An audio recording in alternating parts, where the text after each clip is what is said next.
यहाँ देखो कल क्या दिए थे,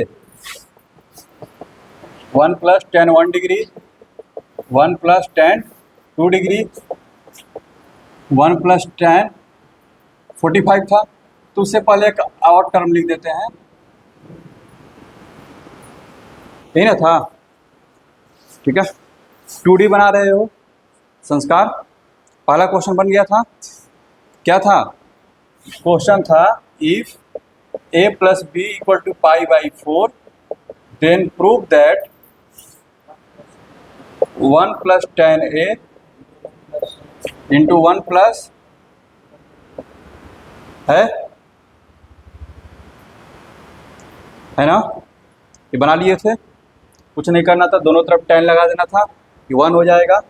ठीक है, तो तुम्हारा कुछ ऐसा आ जाएगा, यहाँ देखो ऐसा करोगे तो tan a + tan b + tan a tan b = 1 आ जाएगा। यहाँ तक आ जाओगे।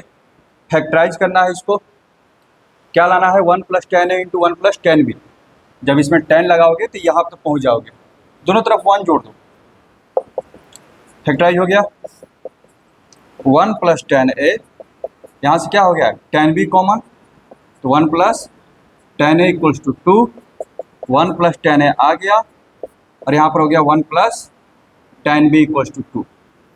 कितना छोटा सा सवाल है, ठीक है। लेकिन छोटा सवाल जो रहता है ना, वही कभी कभी, ठीक है, नहीं होता है आँख में तिनका, कबीर का दुआ है ना, ठीक है।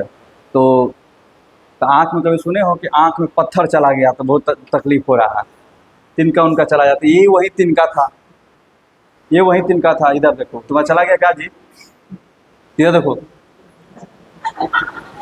इधर देखो, यहाँ देखो। यानी कि अगर दो एंगल हैं ए और बी, दोनों का अगर जोड़ 45 है, तो 1 + tan a × 1 + tan b का कितना हो जाएगा, 2 हो जाएगा। समझ में आ रहा है। तो यहाँ पर देखो 1 से लेके कहाँ तक लिखा है, 45 तक, तो 45 वाला को तो छोड़ ही दो, ये तो 1 + 1 कितना हो गया, 2 हो गया। समझना मेरी बात को। लेकिन अब tan 1 ये दोनों और ये 44 वाला मिलकर इसका वैल्यू कितना हो जाएगा, 2। यहाँ पर 2 है, इससे पहले क्या आएगा, 1 + tan 43, इन दोनों का प्रोडक्ट क्या होगा, 2। एक फर्स्ट का लो, एक लास्ट का लो, सेकंड और सेकंड लास्ट, थर्ड और थर्ड लास्ट, तो टोटल 44 में है। पेयर को बनेगा 22 को, और हर एक पेयर का वैल्यू कितना, 2, और एक लास्ट में है। यहाँ पर 2 के पावर 22 है वो लास्ट वाला, 2 के पावर कितना, 23। समझ में आया। इंडिपेंडेंट भी बना सकते हो, मान लो किसी को ये नहीं पता है, तो उसके बाद कम से कम ऐसे तो कर सकता था ना कि tan दिया है, 1 + tan है, ठीक है, तो साइन कोस में चेंज कर देता, तो क्या कैसा नजर आता, देखना जरा, cos 1 degree plus sin 1 degree divided by cos 1, cos 2 degree sin 2 degree cos 2। सुनना रहा है, तो जाते जाते cos 44 sin 44 divided by cos 44, और वो तो है 2। अब जैसे ही इसको देखेंगे, cos theta plus sin theta, बोले √2 से मल्टीप्लाई करो, √2 से डिवाइड करो, तो cos, यहाँ देखो इसको लिख सकते हैं ना, cos 45 प्लस लिख दो या फिर साइन में लिख दो, तुम्हारी मर्जी, ठीक है। √2 से जब मल्टीप्लाई करोगे ऊपर नीचे, ठीक है, यहाँ देखो √2 से आगे मल्टीप्लाई किए और √2 से डिवाइड किए, दिक्कत हो रहा है क्या, जो बात बोल रहे हैं, बार बार बोल रहे हैं cos theta plus sin theta को जैसे ही देखो √2 से मल्टीप्लाई किए, √2 से डिवाइड किए। इसको दो तरीका से लिख सकते हैं, एक तो लिख सकते हैं cos π/4 - थीटा, एक लिख सकते हैं sin π/4 + थीटा। तो हम इसको π/4 में कितना, 45 ना, तो सब में √2 से मल्टीप्लाई होगा, ये टोटल कितने हैं, 44 हुआ है ना, तो √2 कितना बार मल्टीप्लाई होगा, 44 बार, और 44 बार डिवाइड भी होगा, तो यहाँ पर आगे में आ जाएगा √2 के पावर 44, ठीक है। और सब में डिवाइड जब होगा तो यहाँ देखो, तो 40 साइन में देखो, साइन 45 और ये कितना डिग्री, 46, ये कितना 47, सब में 45 जुड़ते जाएगा, ये कितना हो जाएगा साइन 89 हो जाएगा। राज, नीचे में क्या दिया हुआ है? cos 1 cos 2 से लेकर के cos 44 तक। कॉम्प्लीमेंट्री एंगल ही तो है। साइन 89 cos 1 है, साइन 88 cos 2 है।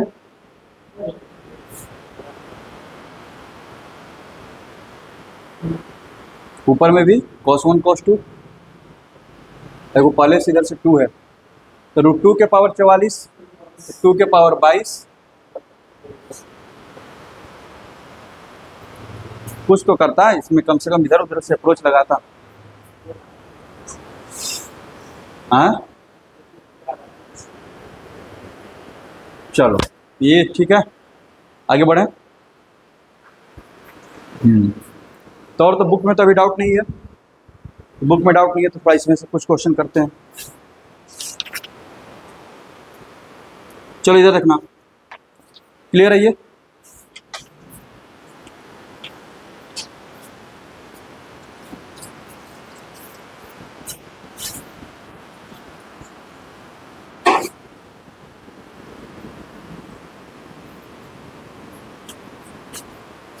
यह देखो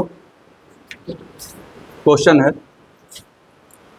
if a equals to pi by 5, a equals to pi by 5, ठीक है, देन फाइंड द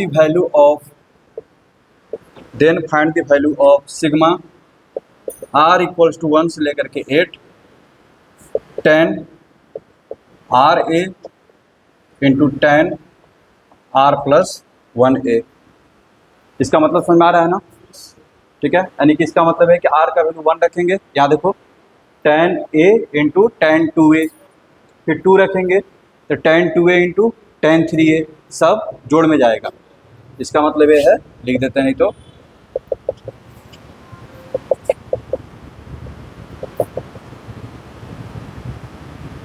इस तरह से करते हुए जब 8 रखोगे कहाँ तक, 10 8A इंटू, इसका वैल्यू निकालना है तुमको।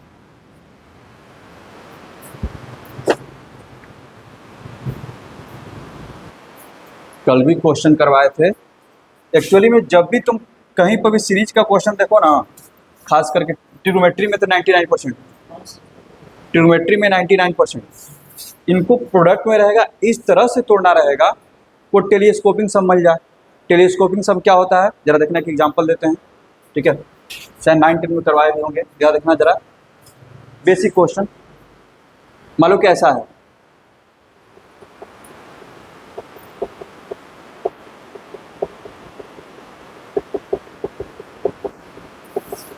ये है, कोई बोलेगा कि इसका जोड़ निकालो।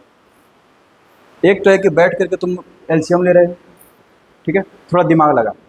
नीचे में क्या है, 1 इंटू 2 है, यहाँ पर क्या 1 को लिख सकते हैं 2 माइनस 1 बाई 1 इंटू 2,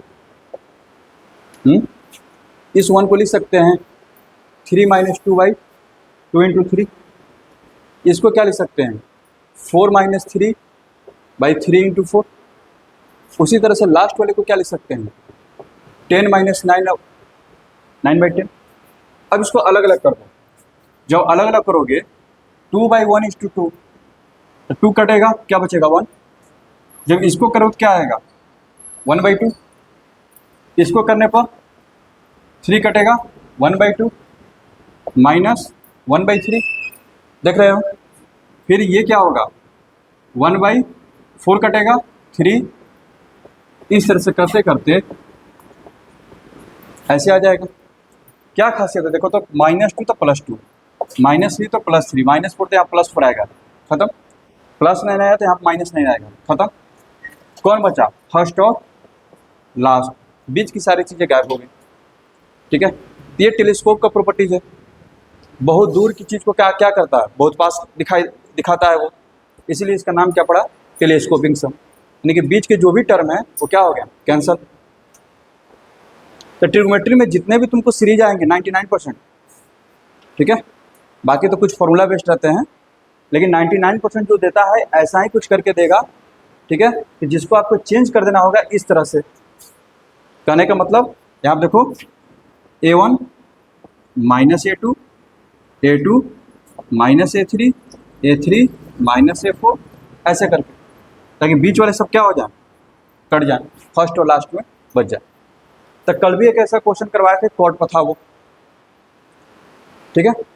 तो जैसे ही तुम इसको देखा प्रोडक्ट में tan A into tan B type का, तुरंत तुम्हारा दिमाग चल जाना चाहिए, ठीक है। जैसे ही प्रोडक्ट देखो सीरीज दिया है तो माइनस वाला फॉर्मूला खोजना चालू करो।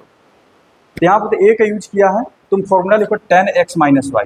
यहाँ देखो tan x माइनस वाई क्या होगा, ये बन गया, बन गया, तो बनाओ, सोच क्या रहा है, ऐसे होगा, बोलो, ठीक है। अब जो रखना है तुमको वैल्यू, यहाँ देखो 2a और a रख दें, x का वैल्यू क्या रखेंगे 2a और a, फिर क्या रखेंगे 3a और 2a, तो हमेशा ये क्या आएगा tan a ही आएगा, कोई दिक्कत, तो हमेशा tan a रहने वाला है। यहाँ देखो इसको इधर भेजते हैं, इसको इधर डिवाइड हो जाते हैं, तो 1 plus tan x into tan y equal to क्या आ गया बाबू, tan x minus tan y divided by tan x minus y. ये जो 1 है कल की तरह है, इधर से हटा दो, इधर -1, कोई दिक्कत, सुना रहा है। अब इसमें बारी बारी से वैल्यू रखेंगे, क्या क्या रखेंगे भाई, a इंटू 2a, ठीक है, 2a इंटू a रखो, बेटर रहेगा, 2a और a रखो, तो tan a into tan 2a बनेगा, ठीक है। तो पहला टर्म क्या हो जाएगा, देखना जरा,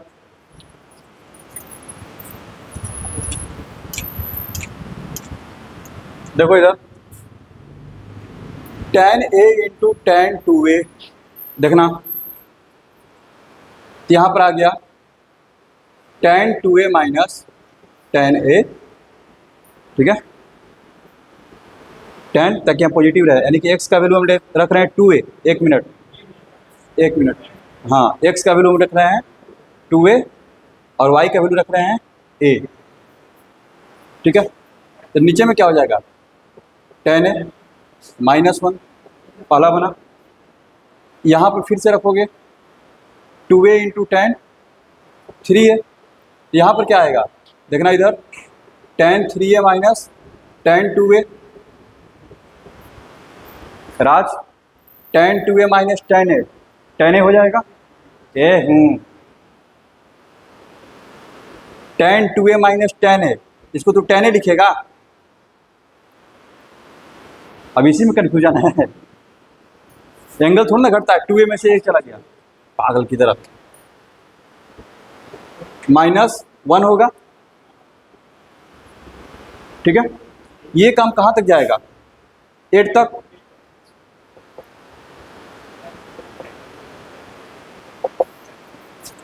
tan 9a minus 8a divided by tan a -1, कोई दिक्कत, सुनना रहा है। अब सबको जोड़ना ही ना है, सबको जोड़ेंगे, एलसीएम तो वही रहेगा tan a, ऊपर की तरह देखो 2a minus a 3a minus 2a, ठीक है, ऐसे है, तो कैसे कट रहा है जरा देखना, ये ऐसे कटेगा, 2a से 2a कट जाएगा, tan 3a यहाँ पर, ये वाला यहाँ पर tan 3 आएगा, माइनस में यहाँ से कटेगा,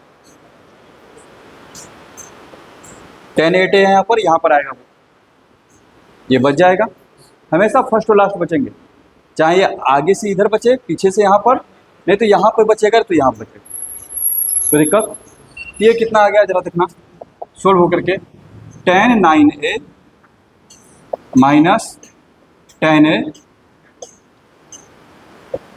और इधर देखो 1 1 1 कितना टाइम्स, 8 टाइम्स, तो भी तो है। अब a का वैल्यू कितना दिया है, π/5, a का वैल्यू कितना दिया है π/5, चलो इसको सोल्व कर लेते हैं, ठीक है।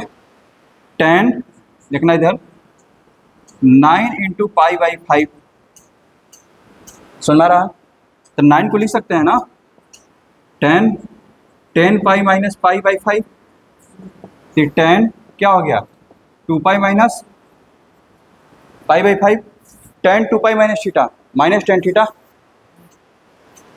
माइनस टेन थीटा, यानी कि ये minus tan pi by five है, और ये भी कितना है minus tan pi by five है, नीचे भी कितना है टेन पाई बाई फाइव है। तो कट छट के इसका वैल्यू कितना आया माइनस एट, कितना आया माइनस टू माइनस एट। समझ में आया, समझ में आया ये। तब एकदम तैयार रहिएगा, अब जो भी चैप्टर चलेगा ना हम ऐसा ऐसा सवाल खूब देने वाले हैं, ठीक है, कोई दिक्कत।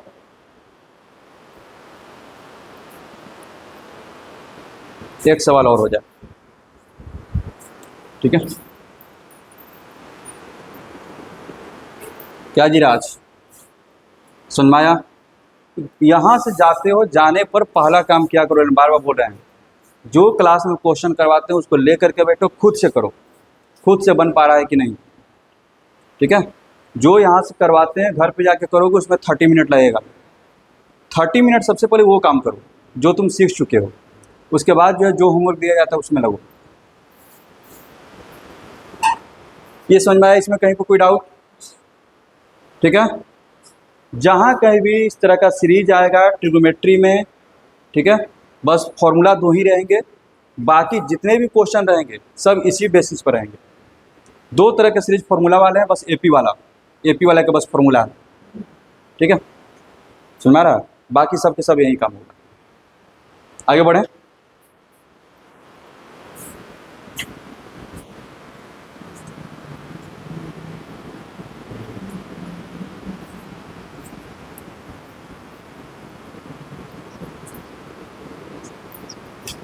क्या हुआ, क्या दिक्कत है कहीं? अच्छा, कोई बात नहीं, यहाँ देखो एक क्वेश्चन, क्वेश्चन इधर लिखना, इधर लिख लिया है ना सब, नहीं लिखा था, कोई बात नहीं, वीडियो अपलोड हो जाएगा आज।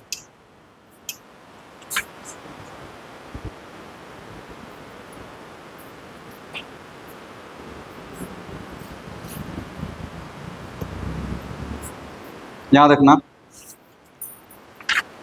एक क्वेश्चन लेते हैं, क्वेश्चन है if tan QA plus tan QB plus tan cube C equals to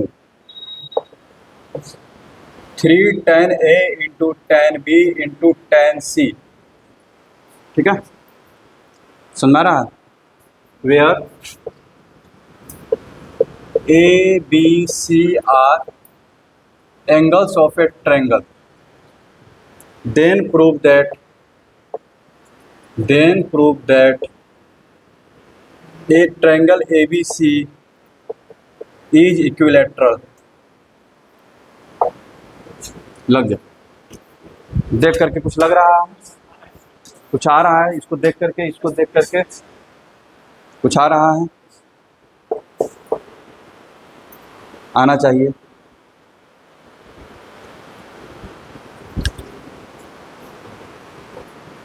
इधर इसको देख करके एलन कुछ याद आ रहा है, याद आ रहा है तभी बनेगा, नहीं तो नहीं बनेगा।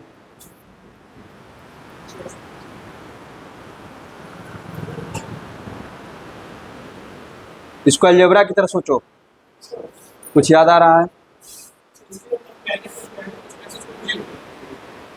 नहीं,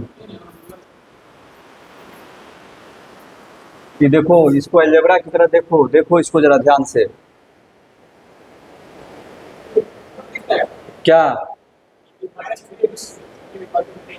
ए cube plus B cube plus C cube equal to 3ABC, ठीक है। तुमको जब ये दिख गया, ठीक है, जब तुमको ये दिख रहा है तो तू इस पर जाना,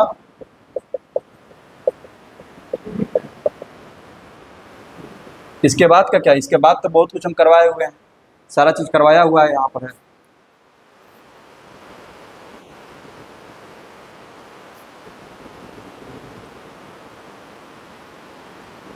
ये क्वेश्चन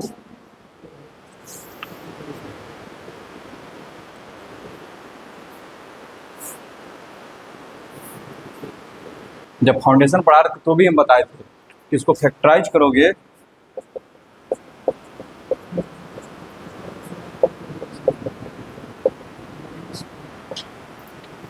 ये होता है।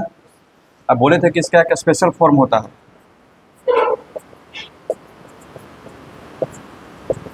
टू से मल्टीप्लाई करने के बाद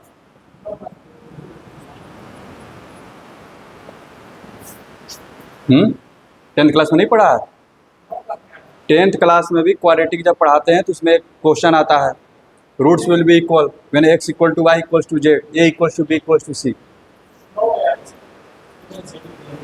9 में भी दिया, 10th में भी यूज होता है, याद रखो। तो यहाँ से क्या पता चल रहा है कि ये जीरो, या तो ये जीरो हो जाए नहीं तो ये जीरो हो जाए। ये जीरो होगा तो ठीक है, अगर ये कब जीरो होगा? जब ये जीरो हो, ए स्क्वायर बी स्क्वायर सी स्क्वायर जीरो है, इसका मतलब क्या है? ए भी जीरो होगा, बी भी जीरो होगा, सी भी जीरो होगा।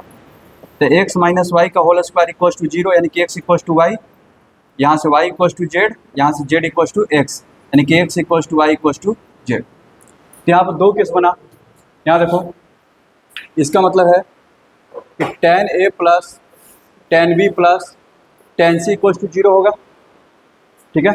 लेकिन किसी ट्रायंगल में हम पढ़ चुके हैं, ठीक है, अगर a plus B plus C equal to pi है तो tan का जोड़ tan के प्रोडक्ट के इक्वल हो।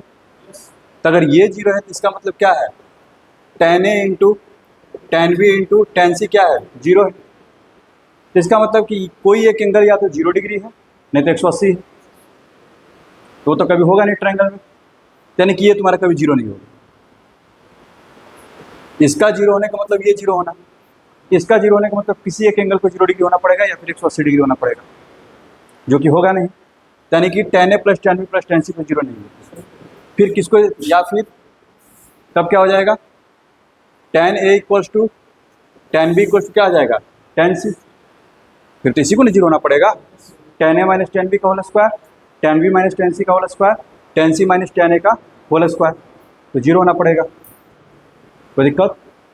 समझ में आ रहा है?